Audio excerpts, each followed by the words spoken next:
On Wednesday, here in the nation's capital of Washington, D.C., two Americas collided. Inside Union Station, Vice President JD Vance, Defense Secretary Pete Hegseth, and Deputy White House Chief of Staff Stephen Miller handed out burgers to the troops deployed in D.C., calling it a mission to reclaim law and order. Outside, protesters chanted, "Free D.C.," accusing the Trump administration of turning Washington into an occupied zone. One America trusts boots on the ground, and the other trusts its people. And caught in between is the Capitol itself, a city that now mirrors the nation's deepest divide over power, safety, and the true meaning of freedom. Here's more from the ground.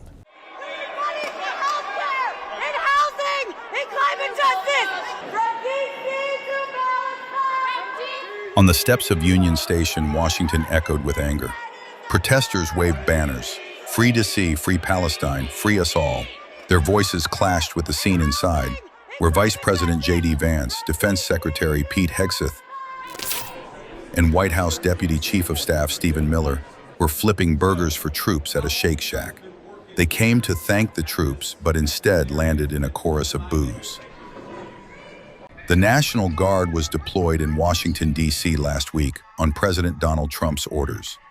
Nearly 1,900 troops deployed, many flown in from Republican-led states. Their mission, the administration says, to restore law and order in the city. Vance, flanked by cameras and soldiers, declared that some law and order had been restored. If you look at what's happened in Washington, D.C. in just the past 9 days, we've seen a 35% reduction in violent crime. We've seen over a 50% reduction in robberies. But outside, the chants did not stop. They only grew louder as the vice president spoke. Protesters accused Trump of turning the Capitol into an occupied zone. They booed, they heckled, they called the mission a sham. They accused the administration of pouring money into tanks and troops instead of housing and health care. They questioned the deployment of the National Guard in a city that has a sharply falling crime rate. We have workers and everyday people terrified to go to work around Washington, D.C. We have communities showing up for their neighbors. The power is in the people, and that is why Hegseth and JD Vance are here today, because they're afraid, and what they think that they need to do is to clean up crime and to stand for democracy is bringing in tanks and troops as they cut funding for healthcare and for housing.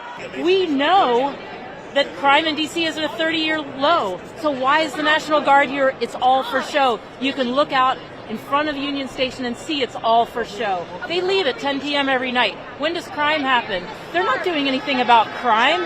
It's absurd. It's all a distraction. Their voices thundered against the message inside the Union Station, because while the protesters demanded justice, Vance pushed back. He claimed the station was overrun by vagrants, drug addicts, the chronically homeless, and the mentally ill, and even dismissed the demonstrators by calling them crazy. And I think you hear these guys outside here screaming at us. Of course, these are a bunch of crazy protesters, but I'll tell you, a couple of years ago when I brought my kids here, they were being screamed at by violent vagrants, and it was scaring the hell out of my kids. And one of the things that we've done already in Union Station in just 9 days is we've made it a place where people can walk around safely. Stephen Miller took it a step further, calling the protesters crazy communists. And the voices that you hear out there, those crazy communists, they have no roots, they have no connections to the city, they have no families they're raising in this city, they have no one that they're sending to school in this city, they have no jobs in this city, they have no connections to this community at all. But they're the ones who've been advocating for the 1%, the criminals, the killers, the rapists, the drug dealers. And I'm glad they're here. Washington police figures shows violent crime is at a 30-year low. Murders, carjackings, assaults, all have sharply declined since 2023. Yet the overwhelmingly Democratic U.S. Capitol faces allegations from Republican politicians that it is overrun by crime. Trump has seized control. He federalized the city's police, ordered troops from states like Louisiana, Mississippi, South Carolina, and Ohio, stationed them across the downtown. For Trump and his allies, this is about restoring order.